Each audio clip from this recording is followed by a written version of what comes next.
Ragaa kabajamtoota daawwattoota peejii Sukarrayyuudhaa yeroo ammaatti sirna Awwaalchaa sirna geggeessaa obbo Fiqaaduutii kan raawwachaa jiru. Obbo Fiqaaduun nama seenaa Oromoo keessatti qooda gurguddaa dirqama Oromummaan irraa gaafattu ba'aa ture keessaa hayyuu Oromoo isa tokkodha. Kunoo sirni Awwaalcha isaanii geggeeffamaa jira. Yeroo ammaa uummati Oromoo Waashingtan DC fi naannoo isheetti argaman koominitiin Oromoo hedduminaan dabaluudhaan dhufaa jiru. Konkolaataan hiriiraan argitan kun hundinuu fagaataa hin argitu jedhee mayyaada. Sirna geggeessaa isaaniif dhufaa jiru. Tole walii qooda.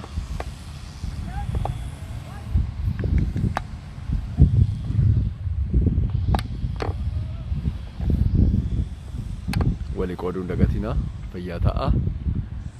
Nama hayyuu Oromoon qabdu keessaa Ayyaantu Dookaa fi akkasumas reediyoo madda walaabuu warra bu'uursan keessaati warra hangafummaadhaan waan kana raawwatan keessaa isaan tokko.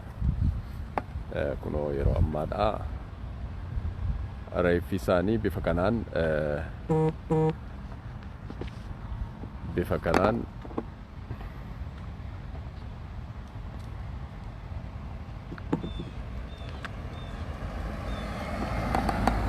ilma dhageessuu argaa jirtu. Reeffi isaanii kunuuti konkolaataa kana keessa jira. Bifa kanaan keessa dhufaa jiru.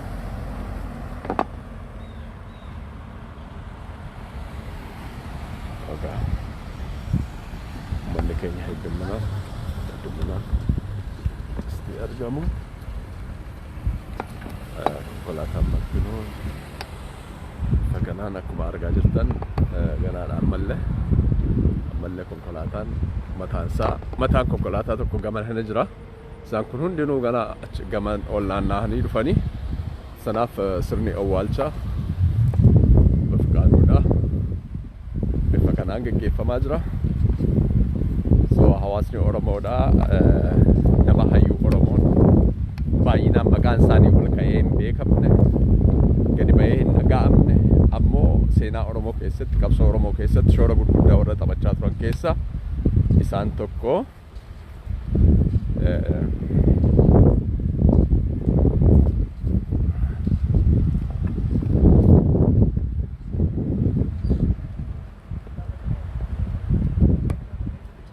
Ammallee konkolaataan ammallee gamanaa yaa'aa jira.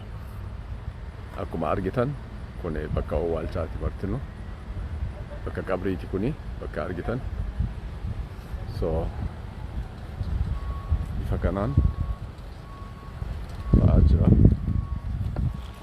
Bakki Awwaalchaaf qophaa'ee gama kana jira. Bakki Awwaalchaaf qophaa'ee bakki isaan boqotan bakka magariisa dunkaana argitan kana boqotu. Sanaafuu seenaa gaarii waan Oromoon qabdu keessatti waan gurguddaa hojjetaniiru. Fiqaaduun bifa kanaan bakka baaddaa reeffi isaanii konkolaataa kana keessa jira.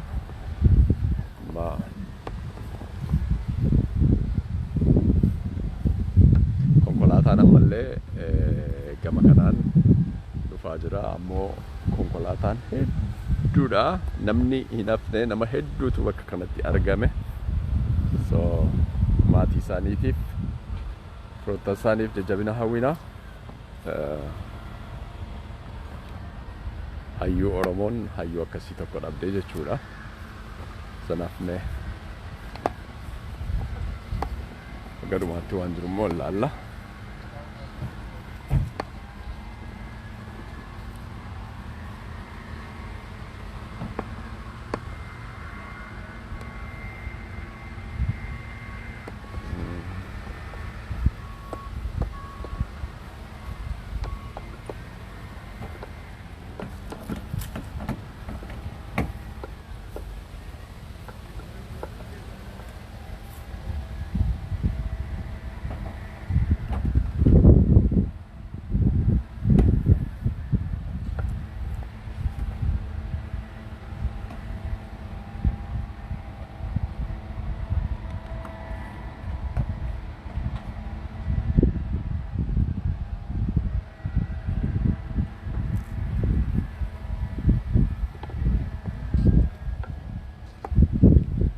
egaa reeffi isaanii akka argitan kanatti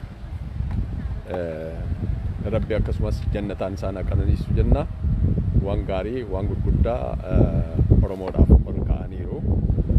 Seenaa isaanii hedduminaan dubbisaa turanii dhaggeeffachaa turre baay'ee gaddine baay'ee nutti dhagahame. Dhugaatti immoo waan nama boonsu waan gurguddaa hojjetanii jiru jireenya isaanii keessatti waan Oromoo fayyadu waan hawaasa keenyaaf bu'aa buusu waan gurguddaa hojjetanii darbaniiru. Sanaaf ilmaan Oromoo hundi keenya iyyuu waan seena qabeessa hojjechuu irratti xiyyeeffannoo waan saba keenyaaf bu'aa buusu irratti waan saba keenya tokkummaa saba keenyaa jabeessuu irratti haa hojjennu. Sagan akkasitti quba qabaachuu qabna. Maatiin isaaniis dhufaa jiru hundinuu hawaasni amma konkolaataa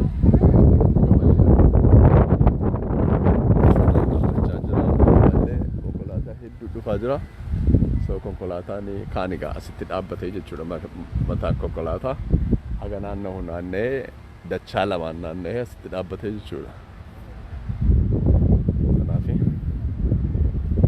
kana fakkaata maatii isaanii as dhufaa jiru. Abaaboon bifa kanaan qophaa'eefii jira.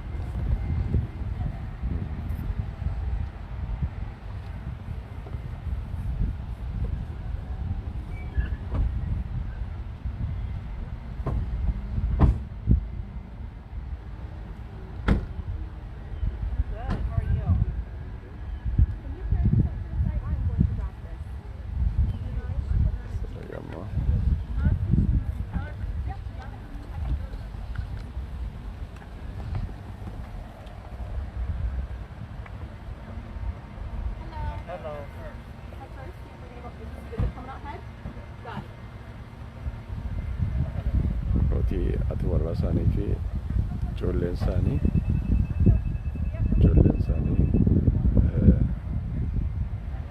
ati warra isaanii sewiyyaa gurraacha uffattu kana intalli isaanii immoo see kana jechuudha.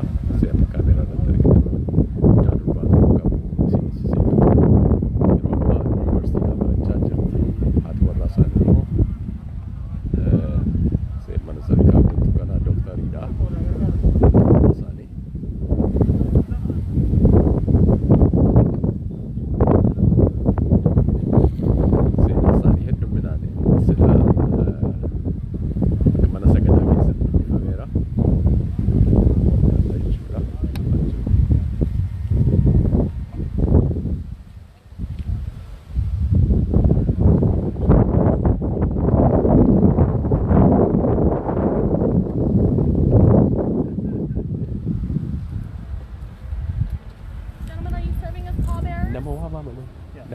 Pallbearers, could I have the pallbearers meet me at the back end of the coach?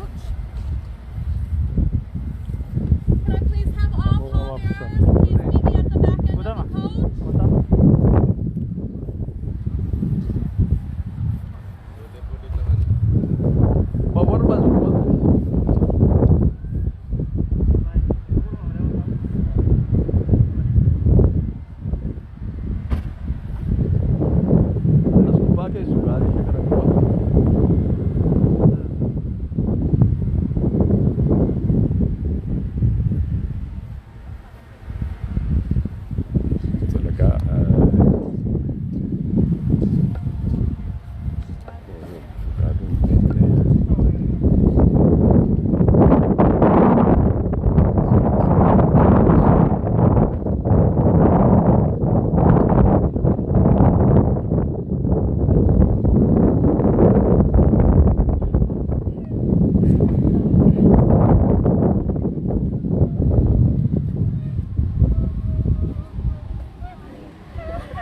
ilmaan Oromoodhaa qe'ee isaanii irraa gadhiifamanii biyya ormaatti akkasitiin iddoo isaanis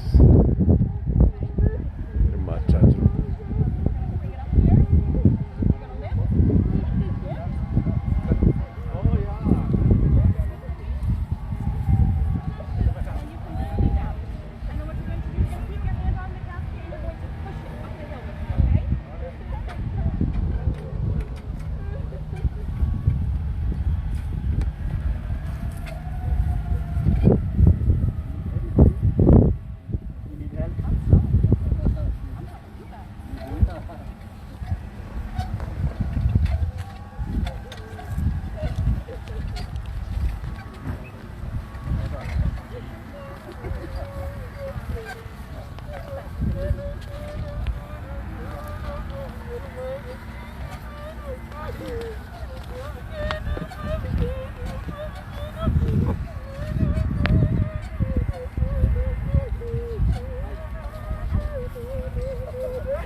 You might not want to do that. The wind is kind of high. For a few minutes.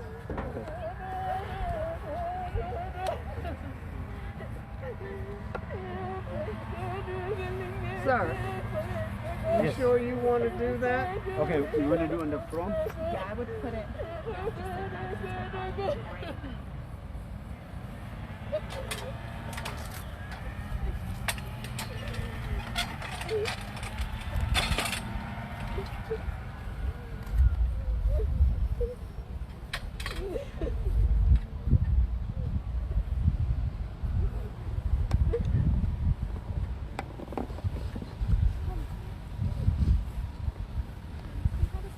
Talaga.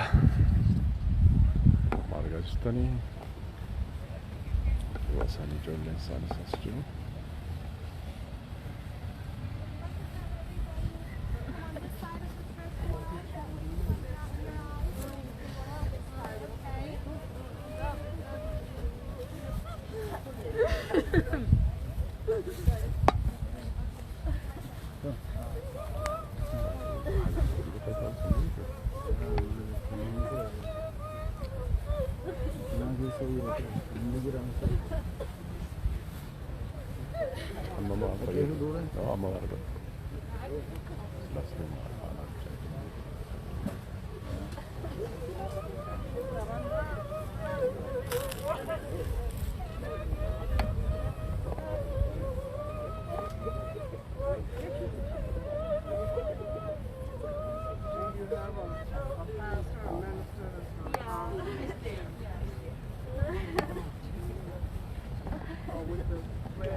You all can come closer under the tent if you would, please.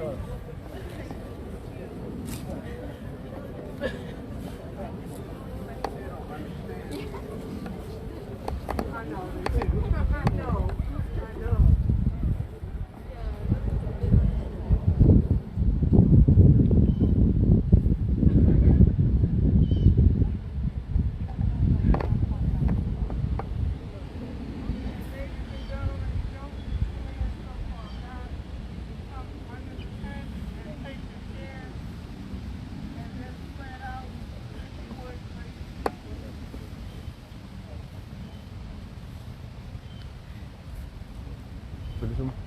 Bilisum.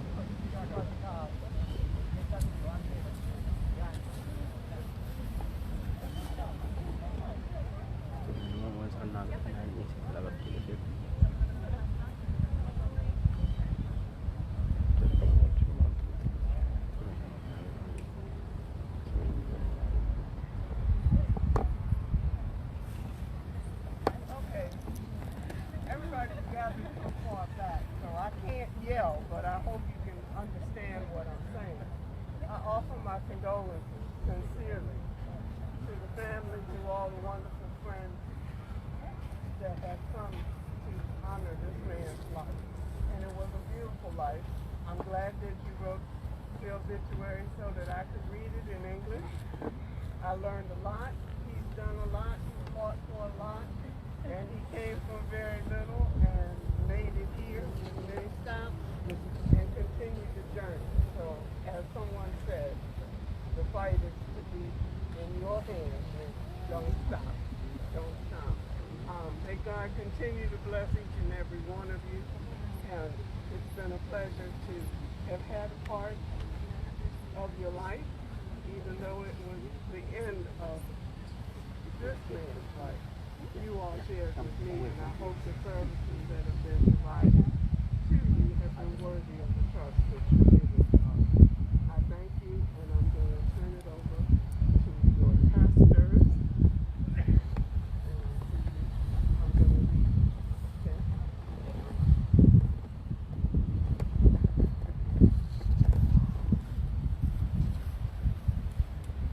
Amma gaa yeroo gara raawwitti dhiyaannuudha. Waaqayyo haa galatu. Kun carraa gaariidha. Mee qilleensa isaa ilaalaa aduu bareedaatu jira.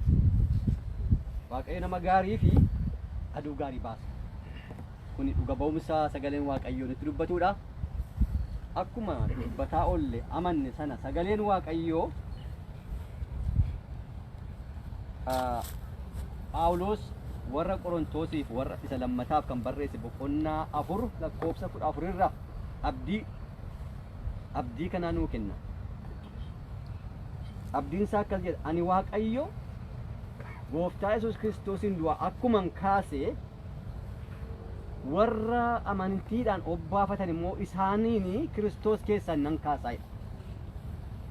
Amantii kanatu gaa nuun abdii nuu kenna. Gaafa Gooftaan deebi'ee dhufuudha. Iji hundumtuu immoo banamee isa argaa'edha. Mul'ata irratti Yohaannis abbaan mul'ataa boqonnaa 1 lakkoofsa 7 irratti iji hundumtuu warrumti isa waraanan illee hin arguudha. Kanaaf boolli afaan banteetu warra fudhatte sana tufti humna hin qabdu du'a kana booddee. Du'i hundumaa mootii garuu du'a eenyutu mo'aa inni yaadne yeroo baay'ee. Du'a kan mo'u isa du'a mo'ee ka'e Gooftaa keenya Kiristoostu du'a irratti aangoo nuu kenna. Maqaa Waaqayyoo ulfaatu. Amma foon keenya inni nu baannee deemnu kun kan keenya miti.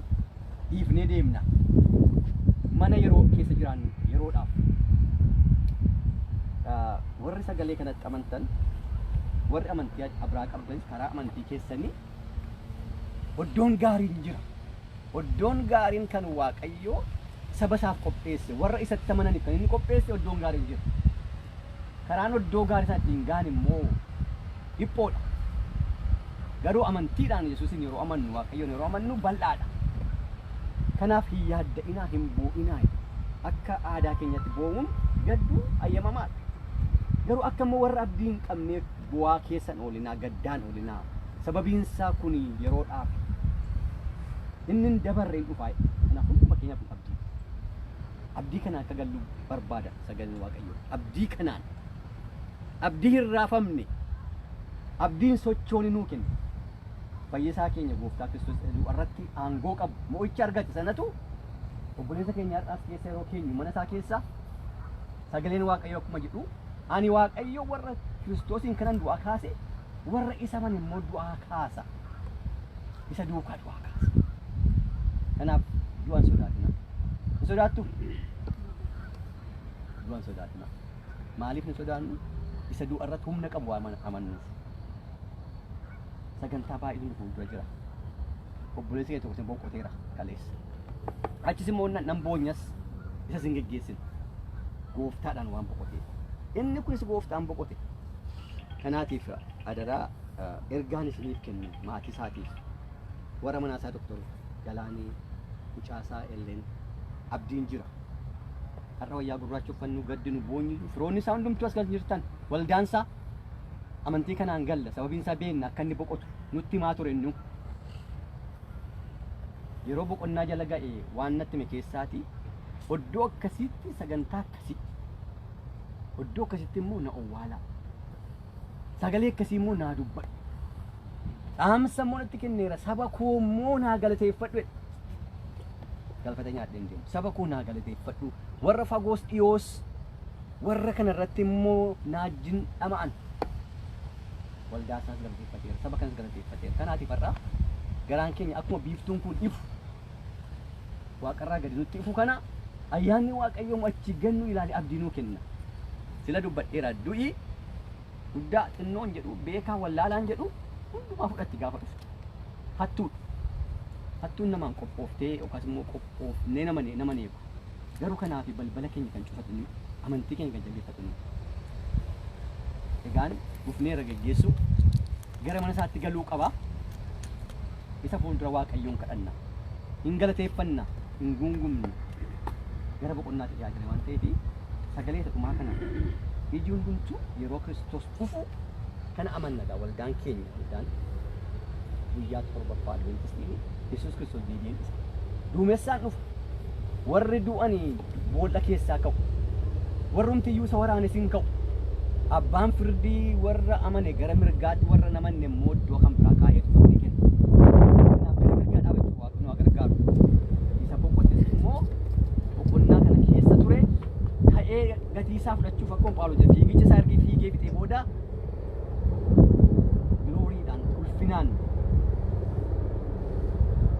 isa waaqayyo kennuuf sana gonfoo tolaa sana argatee bara baraan waaqayyo jiraachuudhaaf eeggata abdata nus kana abdanna abdii kana waaqayyo nuuf eebbisu abdii kana nu jiraachisu obboleessi keenya eldaman kan asii kadhannaa nu godha kana booddee gara isa dhumaatti geessina yoo boossanis rakkinan qabu yoo faarfattes rakkinan qabu kanaatiif waaqayyo na kadhadha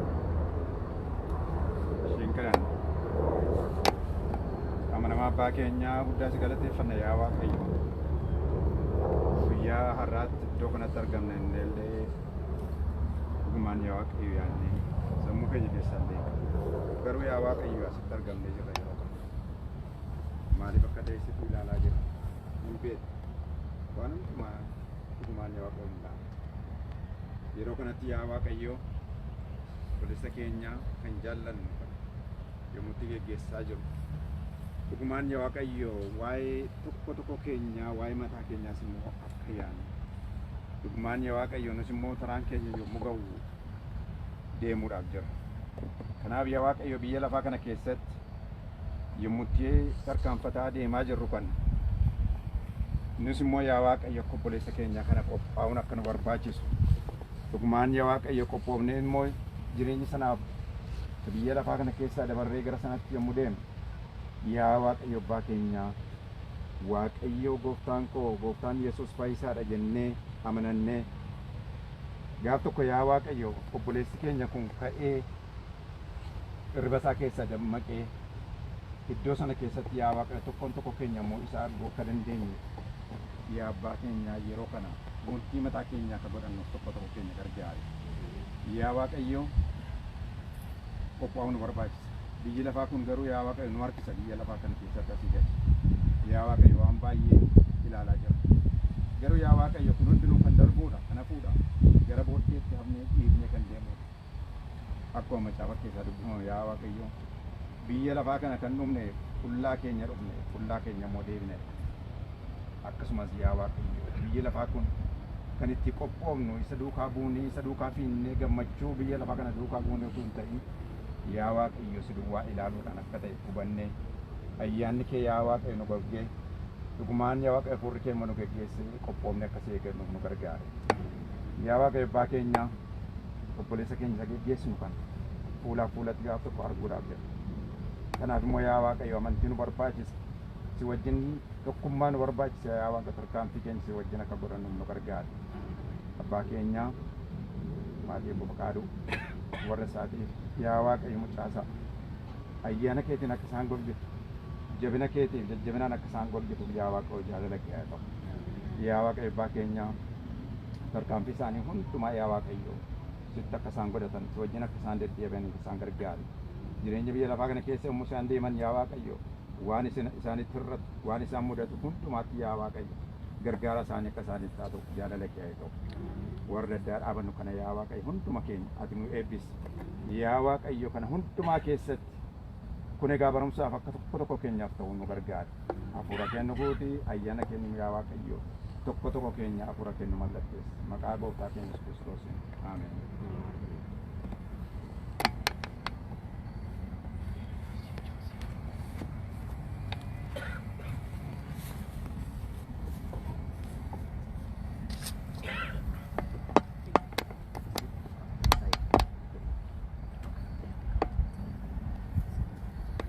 Maatinsa yeroo inni gara oddoo isaatti dhaqu kaatanii ilaaluu hin dandeessu.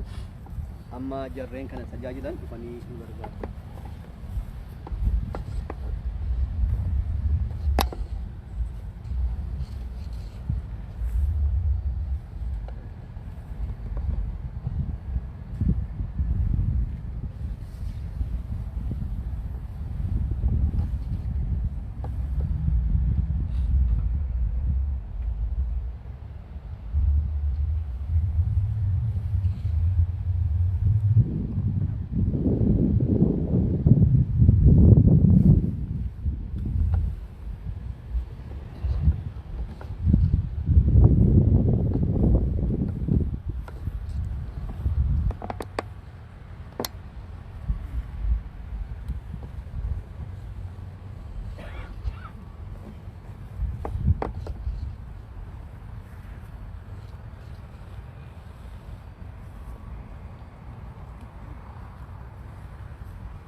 Talagaa kabajamtoota daawwattoota keenya yeroo ammaatti sirni awwaalchaa Fiqaaduudhaa raawwachaa jira. Amma walii walitti seenii isin argisiisa.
Tolagaa akkuma argitanii yeroo ammaatti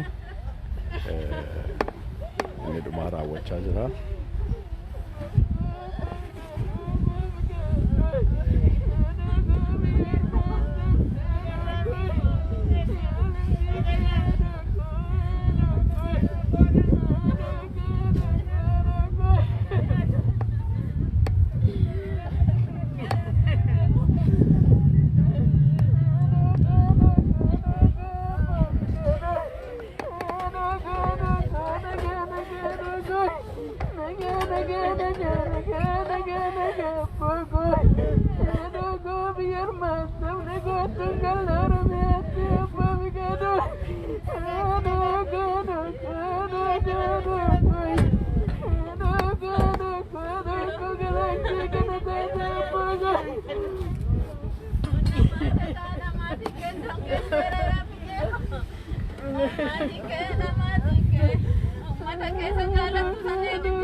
Akkasuma deemnu lafa sila dubbatametti deemna waldaa takkaafaa qurbaanni qophaa'ee jira addaan tatamsa'ina maatirratti jajjabeessina fayyaa ta'a.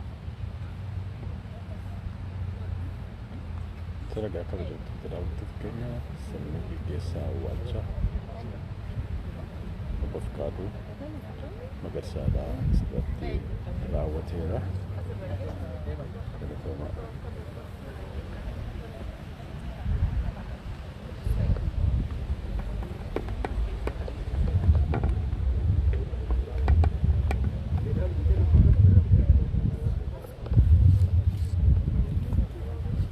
Abbe. Abbe. Amma sa. Hey, go. Fekadu. Betul?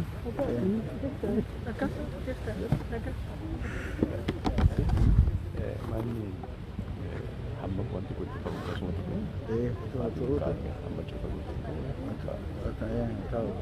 Ya, hamba cuba. Makan. Saya tak lagi. Sekarang beta desa. Saya selalu buat video bagi. Kalau saya warna ya ramai lah. Baru kan mampu sih. Sampai you warna saya sebagai lah. Sampai berkosi macam tu. Besok di Sumbangan tu itu? Oh, okay. Kemudian biasa saya komputer ko tak boleh. Ini naya lah macam tu.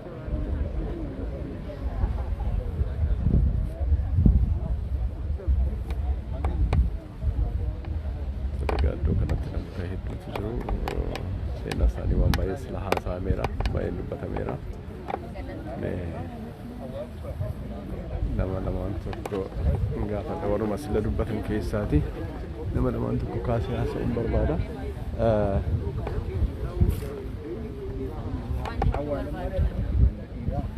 Biyyoo amma duuduutti namni hin deemu. Amma duudu obbo Dube waa sin gaafadhu waa'ee seenaa isaanii irraa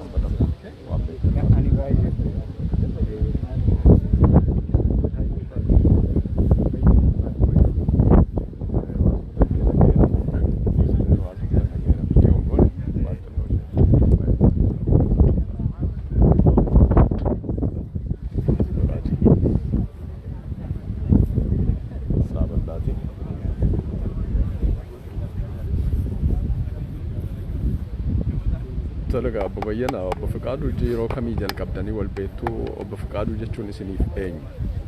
Obbo Fekadu wajjin gara waggaa 15 caalaa mananii ta'e na walgahii gosaarra kan fakkaatan bira wal agarree erga wal agarree booda baay'ee kontaaktii qunnamtii na qunnamtiisanii waggaa 15 wajjin turreerraa waggaa 15 kana keessatti waa'ee isaa waan baay'ee hubadhee tokkoffaa kutannoo isaa baay'ee hubadhee kutannoon isaa maali uummata Oromoo kana rakkina jirurraa akka Oromoo kun akka furamu na rakkina Oromoo furamuu hin danda'u gaafa Oromoo tokko gaafa Oromoon wal dhagaye gaafa Oromoon walirraa bari jedhee akka bu'uura yaadaatti amanaa waan tureef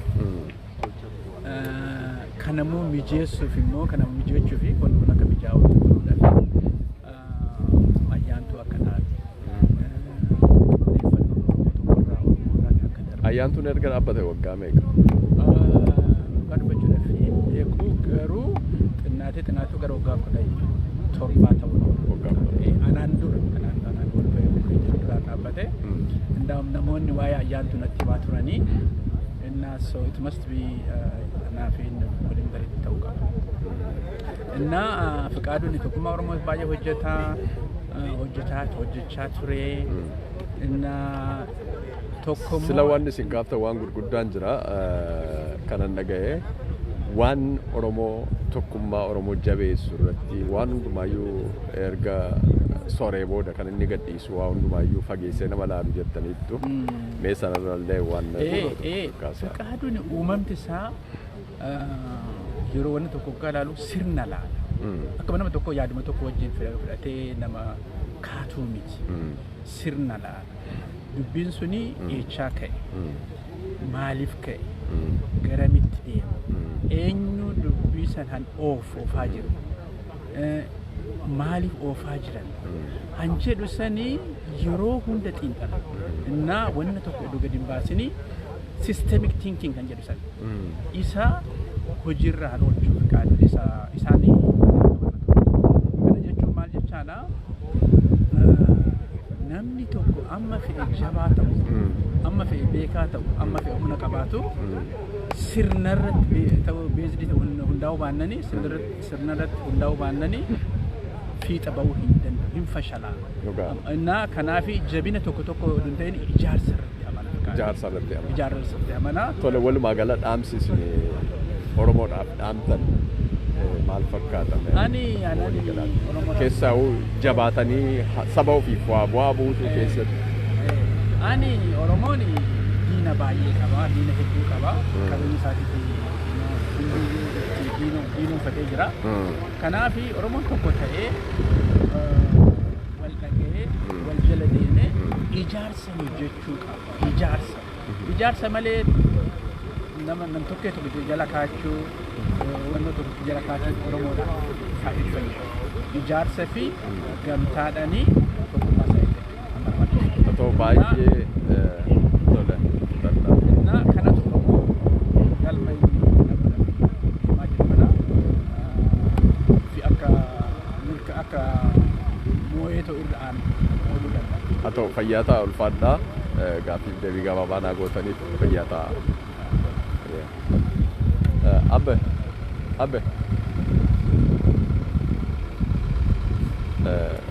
waa'ee isaaniidha waa tokko.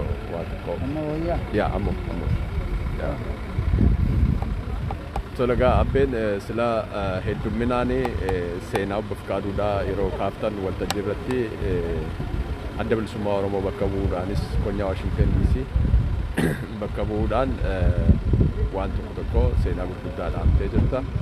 Mee walumaa gala hawaasaaf obbo Fiqaaduun eenyu ga'ee isaan taphachaa turan qabsoo Oromoo keessatti maal fakkaata? Waa hedduu wanni sooshaal miidiyaatti himamne ammatti waan hin tuqamne waan ka'uun irra hin jiraanne waan ati sila kaaftee dabarte jira. Sanaaf mee waan tuqamuun irra jiru keessaati. Sagalee kee ol qabi. Fayyaa ta'e Fiqaaduun sabboona qabsaa maal akka ibsan kan namatti ulfaatu nama jabaa Oromoon qabdu qaroo akka sibiilaa jabaa ta'e tokko keessaa nama tokko seenaan isaa kanan beeku baran biyya kanatti baqatee dhufee early 2009 dha kaaseen beekaa achumaa kaasee dirqamuma biyyaatti baaneen asitti kan wal barree miidiyaa sooshaal miidiyaa weebsaayitii ayyaantuu kana wajjin irranii gochuudhaan eegalle tiimii sana keessa nama 3 turre isa meen maastereeni kanaan eegalleetu naannoo kanatti hojii ayyaantuun erga hundeeffame waggaa meeqa? Isa dura hundeeffamee ture achi 2007 dha hundeessee achi booddee gidduutti akka wannoo ta'u ta'e achi revamp godhamee jechaadha 2010 irratti akka haaraatti eegalle achi tiimii sana keessatti jaalamma biyya keessa jirudha taaneeti waan guddaa naannoo kana keessatti hojjete keessaa inni weebsaayitii yeroo sana baroota sanaa sochii qabsoo bilisummaa Oromoo fincila bilisummaa biyya keessatti dabal'inaan hojjetamaa ture miidiyaan qabaa hin turre kama biraatti gadaa turte gadaarra garuu aktiivili kan hojjetaa ture ayyaantuu .org ture .com ture yeroo sana domeeniin isaa irratti baay'ee hojjetaa ture jechaadha Fiqaaduu wajjin taane jechaadha. Naannoo kana Oromoo koominitii keessatti hojjechuu irratti qabsoo kana sochii bilisummaa Oromoo waraana bilisummaa Oromoo gaggeessaa ture uummataan ga'uu irratti kominikee darban yeroodhaan maxxansuu irratti qabsoodhaaf fincilaaf qeerroowwan fincila diddaa gabrummaa biyya keessatti gaggeeffamaa ture jabeessuu keessatti foorumii guddaawwan keessatti sagantaa biyya keessatti guyyaa irreechaa wal duraa duubaan waggoota adda addaa gaggeeffamaa turan keessatti qeerroowwan biyya keessatti waadaa qabsoo isaan waliin galan haala baay'ee nama onnachiisuun qindeessuudhaan ayyaantuu irratti namni yaadadha 2013 yommuu dabarsinu baay'ee ijoolleetti honnee irreechaadha akkaataatti waadaa walii galanii qabsoodhaaf Oromoon sagalee tokkoon galma tokkoon baay'ee tokkoon socho'uu danda'u irratti waan baay'ee hojjetame. Kana keessatti Fiqaaduun gumaacha guddaa gumaache jechuudha waan guddaa hojjete jechuudha keessattuu nama kana kan cimina isaa agarsiisu amma ayyaantuu immoo hojjetamu ayyaantuu immoo hojjennu backgroundii namni hin beeku biyya keessaas alaas maaliif waan guddaa hojjetamaa ture meeseejii dabarsuu irrattidha kan inni fakkaatu. Kana keessatti immoo akkuma amma seenaa isaa irraa argine dhalooti isaa mattaa roobii haa ta'u guddinni isaa Baalee godina Baalee naannoo Dodolaa ture. Achi immoo qabsoo bilisummaa Oromoo biyya Yuroopi ture barnootaaf ture keessaa dirqama fudhatee jireenya jiraatu keessaa dhiisee dirree dhiyaa irratti bobba'uudhaan dirree waraanni bilisummaa Oromoo keessa sosso'aa ture baroota 1980 gara dhumaa keessa jechaadha. Bobba'ee dirqama ji'a lamaa horii fudhatee Damaaziin Asoosaa keessa sosso'uudhaan jechaadha ogummaa isaatiin dirqama isaa ba'ee jira. Kana yommuu namatti ibsu haala inni keessatti ture waraanni darbii tarkaanfii nuti bobbaa keessa jiru waraanaa wajjin waboo wajjin jechaadha. Akkaataan itti maqfamaa ture baay'ee kan nama onnachiisu baay'ee kan namatti tolu illee seenaan isaa guddaadha. Namni kun waan guddaa nu dabarsee deeme jechaadha. Platformii Oromoo irratti sagalee isaa dhageessuu danda'u ayyaantuu kana keessattuu kichuu.com irratti gumaachi isaa guddaadha uummataaf. Asuma warra ayyaantuu hin beeknee fi akkamitti seenanii ilaaluu danda'u warra ayyaantuu weebsaayitii kana hin beekne. Ayyaantuun weebsaayitiin isaa www.ayyaantuu.org amma URL isaa universal resource locator isaa www.ayyaantuu akka Oromootti jechuudha afaan Oromootiin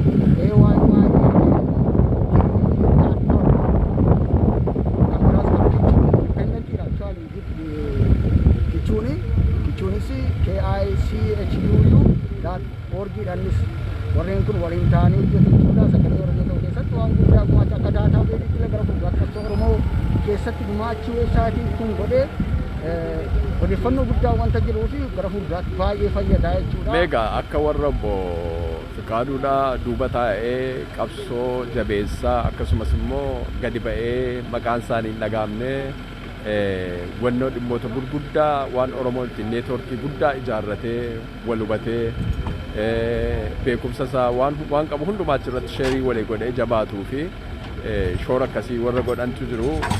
Mee walumaa gala Oromoon maal ta'uu qaba yoo akkamittiin namni keenya kanarraa maal barachuu danda'a walumaa galas immoo dhaamsa walii galaa yoo dabarsitee jedhe.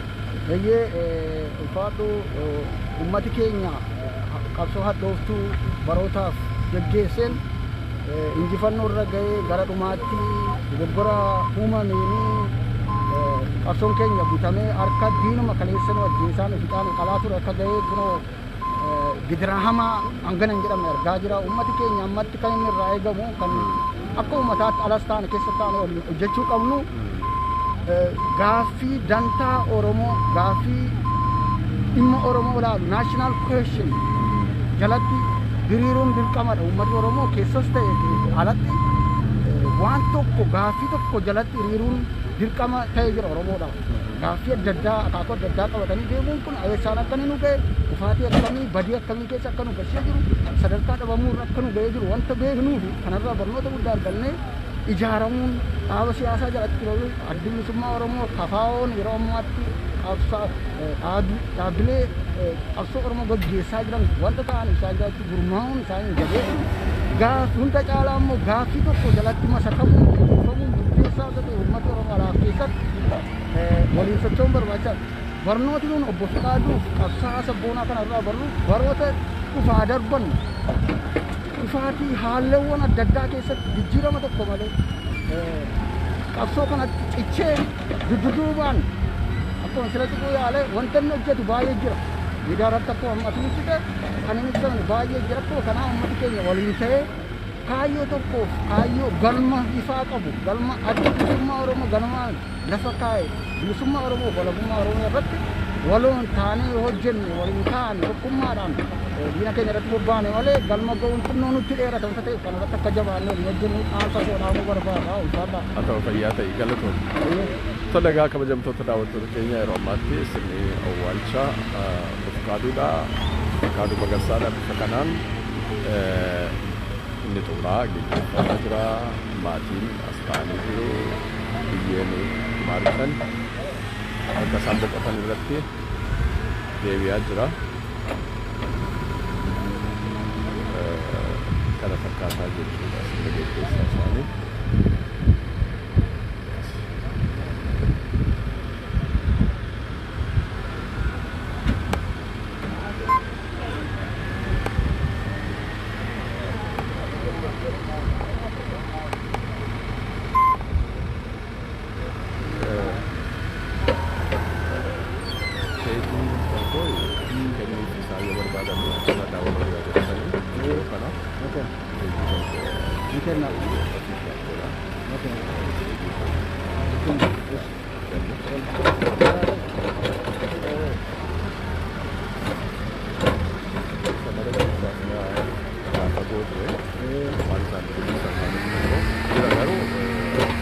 Wannan jira, ana jira kameraan isaan.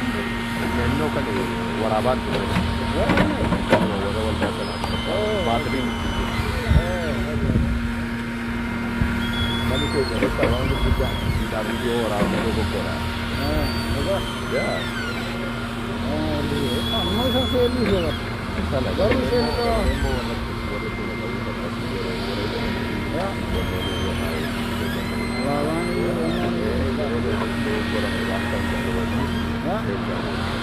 Ada yang di dulu.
done.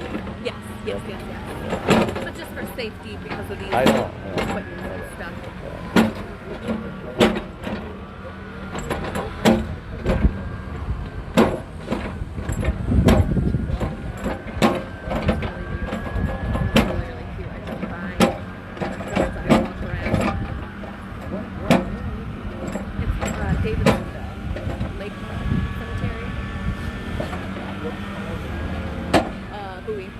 Right next to Bowie, Davidsonville. It's in Anne Arundel County. Yeah, yeah. Absolutely.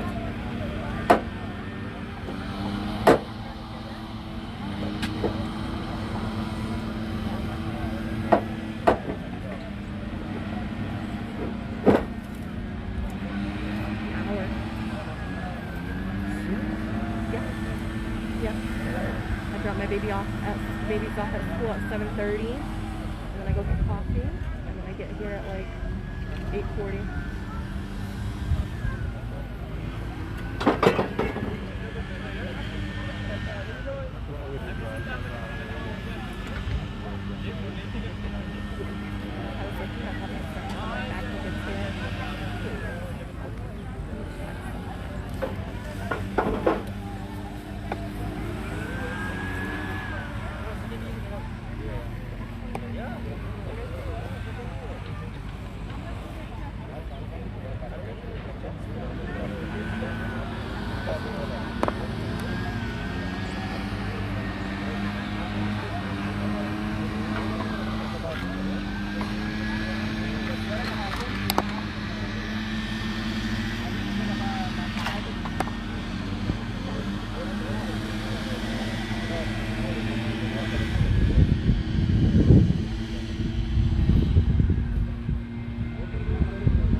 Tolega kabajamtoota daawwattoota peejii kootii yeroo ammaatti wanni jiru raawwateera.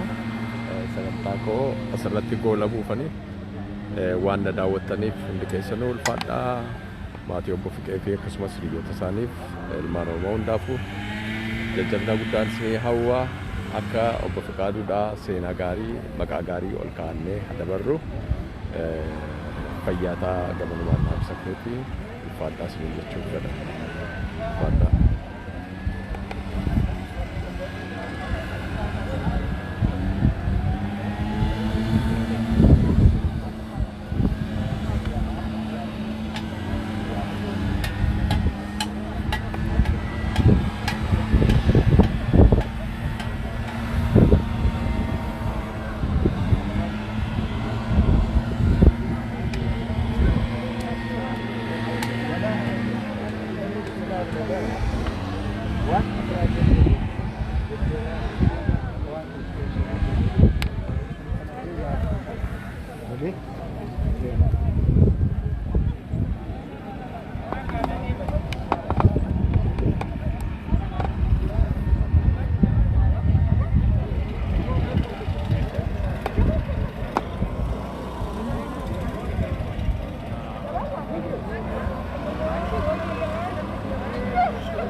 I will. Now follow my page.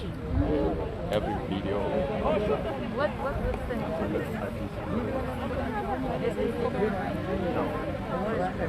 Oh, I don't have this. My mom probably